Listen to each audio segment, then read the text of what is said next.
Hi, everybody. So, thanks for having me.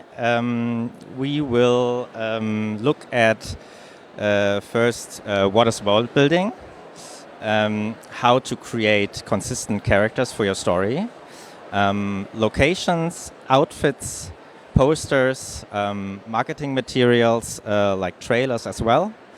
And in the end, we'll look at advanced workflows. So the majority of the talk will be for beginners, so easy accessible tools. And then in the end, I will give an outlook on advanced workflows if you want to really go deep into it. The poster you see is from a story idea of mine, The Traveling Planet, and I will use this one to illustrate the process for you. So as I had a nice introduction already, I won't talk more about myself, but maybe one word. I have a special focus on AI plus VFX because I don't believe in a one-click solution prompt to finished product. I think we need to leverage different software and different GitHubs to achieve the best results. So what is world building? World building is the art of creating a special place for a story to live, one where the audience will lose themselves and focus only on the narrative. Shannon Corbale from Rescreenplay. Also, the Wikipedia description is nice. This is a little condensed. World building is the process of constructing an imaginary world or setting for your story to live in. Developing the world with coherent qualities is a key task for many science fiction or fantasy writers. You might know this from watching a sci-fi film, and if you don't understand the logic of the film, it really gets you out of the story. So coherency is really important for story worlds. And one more from futurelearn.com. One could say that it is an artist's process of constructing a worldview and then planning how that worldview will be reflected in the actual work. As a writer, I find it very beneficial to create also a visual world, which then kind of informs me and makes me think about, okay, what's my worldview, what's my angle for this story? I said consistency is really important for story building, but the problem is generative AI sucks at consistency. So if you look at the basic process of generative AI, it builds from a noise pattern, it builds an image, so from right to left. And this process, as it is iterative, so it's a step-driven process, it can accumulate errors on the way. So AI is very good in creating variety, but it's very hard, at least at the current moment of tech, to create consistency. And you need for your story, you need a character. So I will talk about how to create a consistent character throughout your whole story. It starts with your prompt, because if you use a prompt structure, the same prompt structure for all your image generations, you already get some consistency. So there's no right or wrong way to do a prompt. There are long prompts and short prompts. You have to experiment. But a basic structure could be a medium. So for this image, a cinematic film still. Subject, solar eclipse. Scene description, towering a rich futuristic neighborhood. Details, there are none in this prompt, but they're stylizers. So in this case, foggy lighting, futuristic blue light. Stable Diffusion is an open source project that you can access for free. So if you are capable of using a GitHub, you can install it yourself on your computer. Focus is the most easy usable AI for Stable Diffusion, UI for Stable Diffusion. Also, Automatic 1111 is quite popular.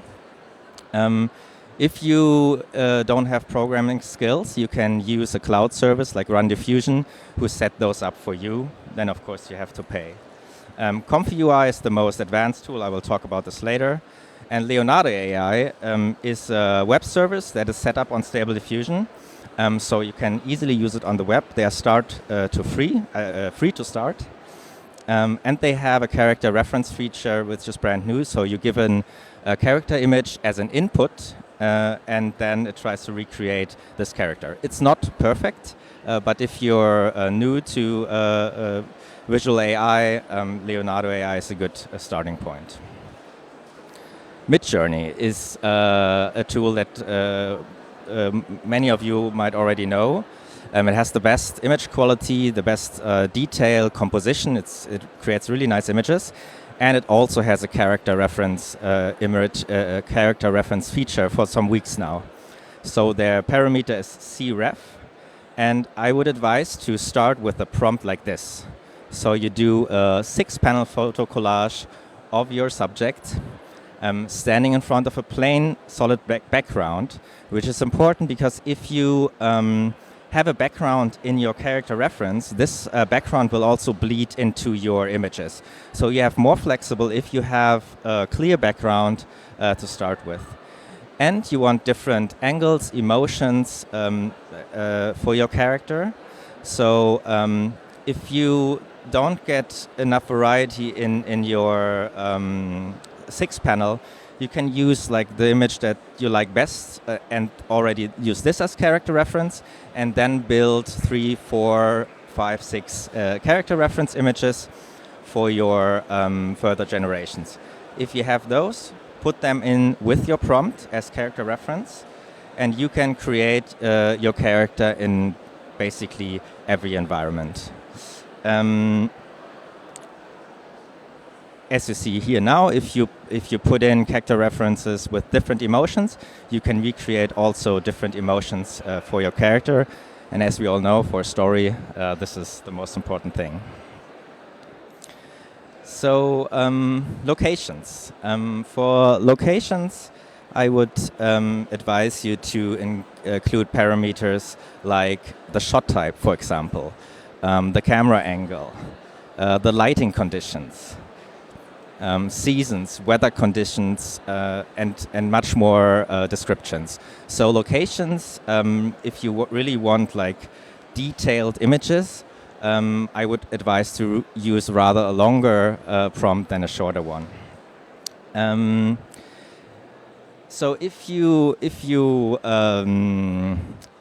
don't know exactly what the locations of your stories could be, or if you maybe already have like a story outline for your story, you can use ChatGPT to create those prompts.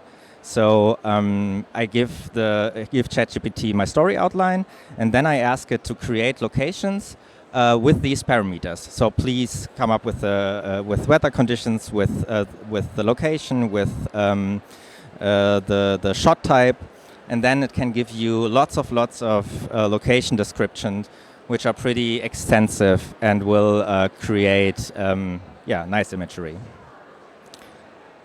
You can also use a prompt builder. There are multiple on the market. Most of them are for free, like promptfolder.com, where you, for example, this is the lighting options they have. It scrolls down on the website. So you can also discover new words for your prompts and learn by this. So and then you copy paste the prompt into your AI. In Midjourney, you can include the cref parameter into the locations. I'm showing this is kind of like a fail picture, of course, but this will happen to you all the time. So you can either embrace the fails, but you might have to re-roll the prompt until you end up with this. So this is the same prompt, very different image. You can also use style reference. This has been up for some weeks now as well in a couple of different AIs, where you can give a reference image for the style. So if you decide in your story development process early what should be your style, you can fuse this into all your images and get a very coherent story world. So for example, with Midjourney, These style references can be created and also shared. So these codes, you can find them on Twitter, on Reddit. In this example, it's an 80s movie look. So if we come back to this location, if you just add the style reference code of the 80s movie look, you get an image like this. Heavy Blade Runner vibes here. So if you want this for your kind of story, you use the style reference throughout the whole process, and you get very consistent images. Outfits. So there's one cheat code, and that's just use fashion photography at the beginning of your prompt. It will give you a variety on the outfits. It will give you different poses. If your story is very serious, it might not be the right task or right tool, but then you can use fashion-related keywords like minimalist or maximalist, which work very well, especially with Midjourney. And of course, keywords matching a story world. So in my case, techwear, holographic, circuitry, cybercore. And those will give you images with very interesting costumes. Please see for Midjourney that at the end it says CW0. This is a parameter that's called character weight. It goes from 0 to 100. So if it's on 100, it will reference the face of your input, but also the clothes. And if you put it on 0, it just concentrates on the face, and the clothes can be very, very different. If you want full body shots of your characters, full body shot is not the word that will create it. I don't know why, but you should include the shoes in your prompt, because if the shoes are in your prompt, then you will most likely get a full body shot for your generations. Movie posters. In this one, I created the text with Photoshop. So if you have Photoshop skills, I would always say use them. But if you want to create the text inside the image generation AI, you need to use a model which is good with text. So Dolly, ChatGPT, is pretty good with recreating text in an image. It does have a very illustrative style, so if you want realistic photo, it's not really the right tool. Stable Cascade is a stable diffusion model, which is very good with text. And we're all waiting for Stable Diffusion 3, which has been announced like weeks ago, but is not available yet, but will have phenomenal text visualization qualities. You can write a poem on a wall with Stable Diffusion 3. If you use Midjourney for creating movie posters, you need to set the stylized value to 100 or lower. Stylize is a parameter in Midjourney which goes from 0 to 1000. And the higher you put it, the more detailed and more expressive the images get. But this, as the diffusion kind of goes longer, more steps, will destroy the text. So if you want to have text in your image in Midjourney, go stylized value 100 or lower. So these are some movie poster generations from Midjourney. As you see, the text is not perfect, so you either have to re-roll the prompt a couple of times or go into Photoshop and do some adjustments. Again, some failed generations. If you do comedy, I think this is a great way to use this kind of mistake as an advantage. Action figures. This is, I don't know, this is, I think, a nice add-on to tell your story. So either if you need some kind of social media or marketing materials, or if you want to show, hey, we can turn my story also into merchandise and action figures, then go to Dolly. First of all, it has this nice text capabilities. So my hero is Latadi, and for this one I even put in her face as a reference and asked ChatGPT if it could include it in the picture. face is okay, haircut not so much, but yeah, this is with Dolly, it's a hit and miss. I played around with it and created a version of myself, director, chef, gardener, which are yeah, my passions. Trailers. So text to video or text to image to video are basically your two options. If you want consistency, I would advise to go text to image to video, as text to video will, with every generation, create a kind of a different style. And so at the moment, use text to image to video. So Leonardo AI, which I mentioned before, has a video feature. So these are some shots I created from the story world of the Traveling Planet. And Leonardo has a motion feature, and it goes from 0 to 10. So you can input how much motion you want in the image. You can't adjust like what direction or what is moving in the image. So it's a good start, and it's free to use. So maybe you want to check it out.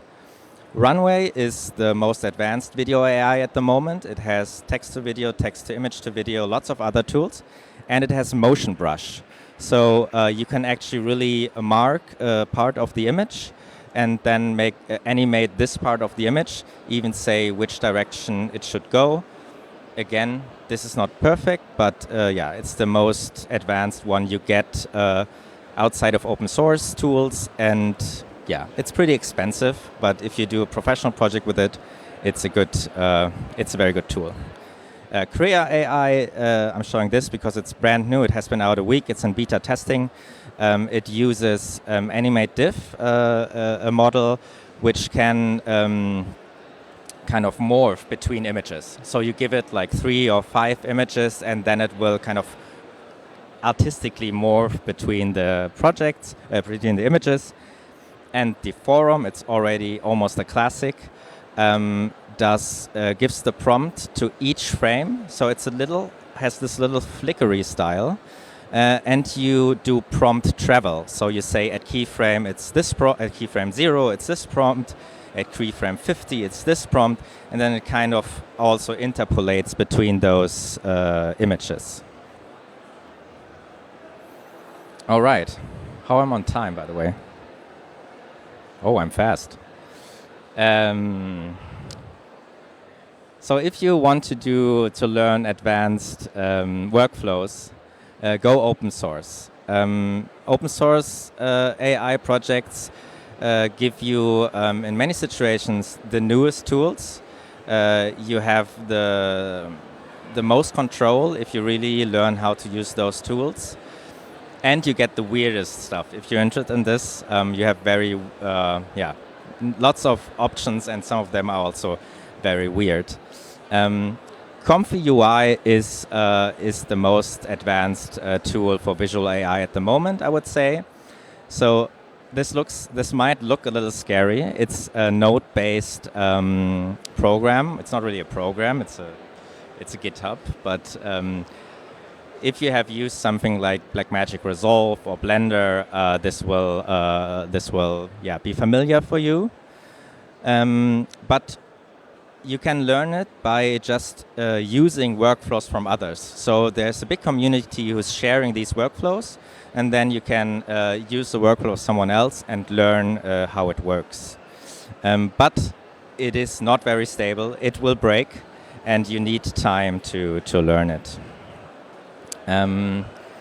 There are lots of great tools in the open source world, but IP adapter is one you should pay attention to, because the IP adapter is a model which looks at your reference image and then guides the diffusion process. So it will give you similar images to the one you input, and it has different models for different capabilities. So it has a face model, it has a composition model, it has a style model, and there are lots of ways to combine it. So in this case, it's a little small, but it's the face of the upper woman, and then everything else, the style and the composition from the lower picture. So yeah, IP adapters, amazing tools, new stuff coming out every few weeks. So check them out.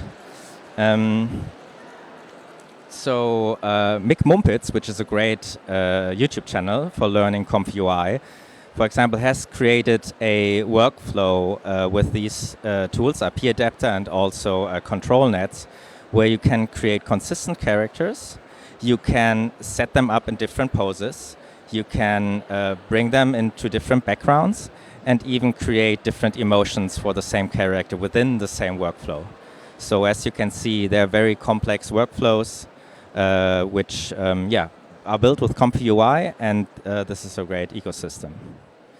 So I wanted to do a trailer for the Traveling Planet story, but I couldn't finish it. So I'm showing you another trailer of mine. It's called Barbenheimer and the 7 Space Jesters. It kind of combines all the tools I showed and some more. So this also has voice morphing AI in it. It has a lip sync AI. And it has deepfake for even more consistency. So if your character changes a little from image to image, then afterwards you can deepfake your image again into the image. So yeah, have fun. It's 90 seconds. In a world from another universe, meet Oppenheimer, who is really bored, so he drops the bomb. To rescue a planet, Barbie shows up. Watch out, Doppo.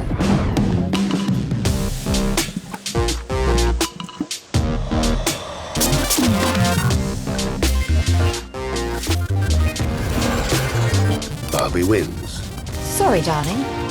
She enjoys the spotlight and spends some time with Ken. What do you mean by open relationship? Meanwhile, Oppenheimer is plotting his revenge from his secret lab and builds the ultimate bomb.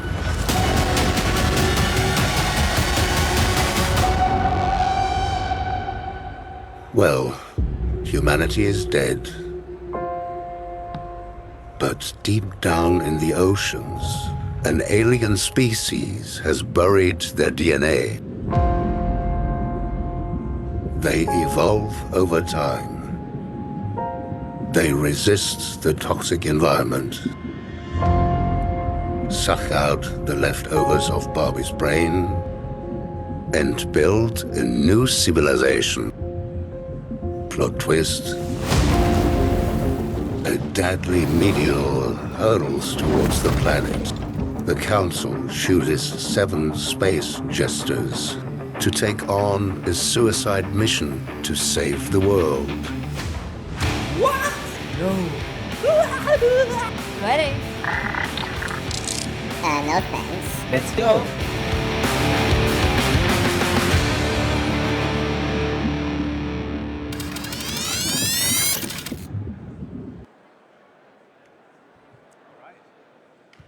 All right. Thank you so much. We can have questions in English or in German.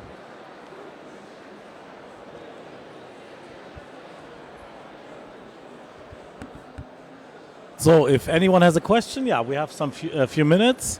I pass the mic to you. The trailer. How long did it take? Yeah, this took like 2 weeks to make. Yeah. So it's still, I mean, this was last year. So a lot of the tools were still much earlier. So we didn't have character reference, for example. It was a lot more complicated. So now it would be faster. But yeah, it still takes some time.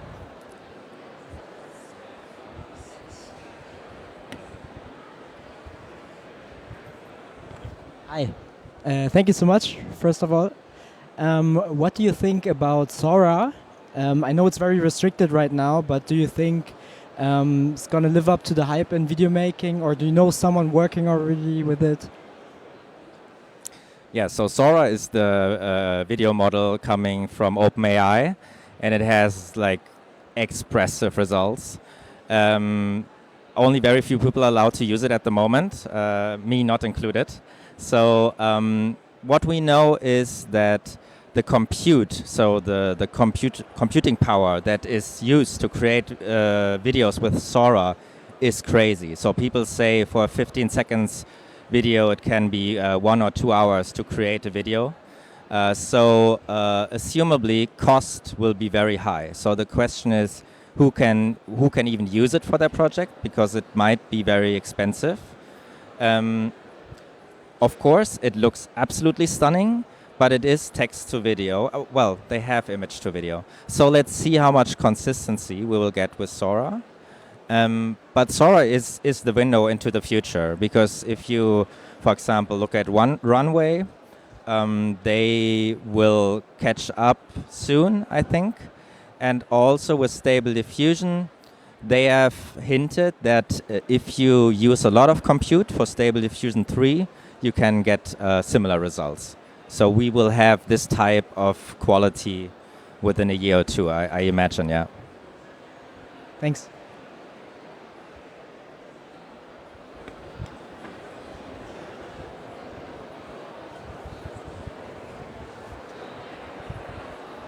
Yes, thank you for sharing everything with us. And my question is the creation of 3D. Speak up. The creation of 3D materials and models. Do you have experience with this? So how can this replace Blender, Maya, other programs? I'm not an expert on 3D models, but I've tried out stuff. So you can very easily create 3D models, but not with good accuracy, right? So if you are a professional Blender artist, I don't know if it brings you so much. But what people do with 3D is that they create 3D objects with AI because it's so fast. And then they build out a scene and do an animation throughout the scene.